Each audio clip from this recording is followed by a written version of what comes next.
بھائیوں سے دیکھیے اس وقت مسلمانوں کے جو حالات ہیں، خصوصیت کے ساتھ آپ تھوڑا سا فلسطین والوں پر ایک توجہ رکھیے، جن کے روزے آج سے نہیں 5 مہینوں سے وہ روزوں میں ہیں، کیا ان کی کیفیت ہے سب کے سامنے ہے، سب ہر چیز سے حالات سے واقف ہیں۔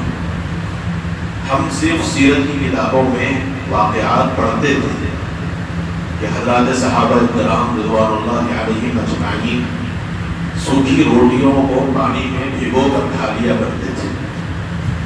اللہ نے آج وہ حالات بھی آنکھوں کو دکھائے ہیں۔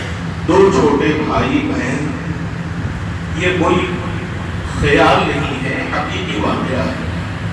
فلسطین میں 2 چھوٹے بھائی بہن جو نابالغ ہیں، باپ کا سایہ بھی ختم ہو گیا اور ماں بھی چلی گئی، صرف 2 چھوٹے بھائی بہن، ان کو کھانے کی ایک سوکھی روٹی دی گئی تو ایک کٹورے میں پانی لے کر بہن اپنے چھوٹے بھائی کو سالن جیسا روٹی میں پانی میں ڈبو کے کھلاتی ہے اور پھر وہ پانی پیتی ہے۔ یہ حالات ہیں۔ اللہ کا شکر ہے کہ اللہ تعالیٰ نے ہم لوگوں کو ہر نعمت میں رکھا۔ اتنا تو بھائیوں تصور کر لو، نوجوان بھائیوں سے کہتا ہوں، اطلاعات ملی ہیں کہ آپ حضرات انتظار میں بیٹھے ہیں رکوع تک۔ کچھ لوگ ایسے ہیں جو قرآن شریف کھول کے بیٹھے ہیں، امام کے پیچھے جو پڑھ رہے ہیں وہ قرآن میں ڈھونڈ رہے ہیں، دیکھ رہے ہیں، اور رکوع میں آ کے پھر قرآن بند کر کے امام سے مل رہے ہیں۔ ایسی اطلاعات ملی۔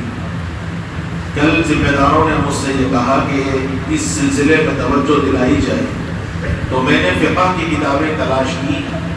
فقہ کی کتابوں میں یہ مسئلہ لکھا ہے کہ اگر کوئی امام کے انتظار میں بیٹھا رہا، رکوع تک بیٹھا رہا اور رکوع میں آ کے ملتا ہے تو ایسے آدمیوں پر نفاق کا خطرہ ہے۔ یہ فقہاء نے لکھا ہے کتابوں کے اندر۔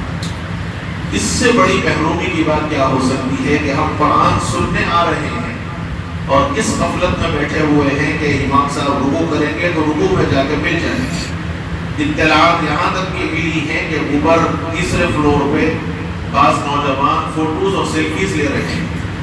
اللہ کے گھر کی حرمت بھی ختم ہو گئی۔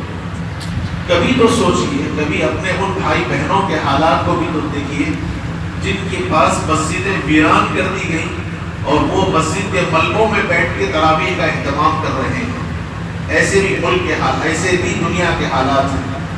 میرے بھائیوں، میں آپ لوگوں سے ادب کے ساتھ کہتا ہوں، یہ قرآن کی بے حرمتی ہو رہی ہے۔ آپ کھڑے ہو کے پورا امام کے ساتھ پڑھیے۔ نفل چونکہ یہ سنت نماز ہے، اگر آپ کو تھکاوٹ ہو رہی ہے تو آپ بیٹھ جائیے، پھر بشاشت ہو گئی تو کھڑے ہو جائیے، لیکن یہ بالکل نامناسب بات ہے کہ آپ بیٹھے رہیں اور امام نماز پڑھاتا رہے، لوگ نماز پڑھ رہے ہیں، جب دل بولا نماز میں شریک ہو گئے، جب دل بولا نکل گئے۔ یہ بے حرمتی ہے اللہ کے گھر۔ ہمارے پاس اگر کوئی مہمان آئے اور ہم اس مہمان کو اپنے پاس بٹھائیں اور وہ آپ کی طرف متوجہ نہیں ہوگے، کسی اور کی طرف توجہ کر رہا ہے، اور میزبان آپ سے بات کر رہا ہے اور آپ کسی اور طرف دیکھ رہے ہیں، اپنے موبائل میں مصروف ہیں، تو آپ سوچئے کہ اس میزبان کو کتنا غصہ نہیں آئے۔ ہم اللہ کے گھر میں ہیں، اللہ کے مہمان بن کے آئے ہیں، اللہ کا کلام پڑھا جا رہا ہے اور ہم ہیں کہ اپنے موبائل اور فون میں لگے ہیں، تو سوچئے کہ اللہ کو کتنا غضب نہیں آئے۔ اس لیے اگر بشاشت نہیں ہے، لمبا محسوس ہو رہا ہے، تو آپ کسی اور جگہ پڑھ لیں، 12 سوا 12 پڑھ لیں، لیکن ایسی بے حرمتی مت کیجیے جس سے اللہ کو غضب آ جائے۔ میں امید کرتا ہوں کہ میری اس گزارش کو نوجوان بھائی سمجھیں گے اور نماز میں اہتمام کے ساتھ شریک ہوں گے۔ زندگی کا کیا بھروسہ ہے، شاید یہ آخری تراویح ہو اور آئندہ پھر ہمیں، بلکہ کل ہمیں تراویح میسر نہ ہو۔ کوئی قریب نہیں ہے، موت کا کوئی وقت متعین نہیں ہے۔ اپنی زندگی کی آخری نماز سمجھ کے ہم کو یہ نماز پڑھنا ہے، اس لیے اس کا خیال رکھیے، اللہ کی طرف متوجہ ہوئیے، قرآن شریف پر غور کیجیے، انشاءاللہ اس کے اثرات ہمارے دلوں کے اندر آئیں گے ہم اہتمام سے قرآن سنیں گے اور پڑھیں گے، اللہ کی برکت بھی ہماری طرف متوجہ ہوگی۔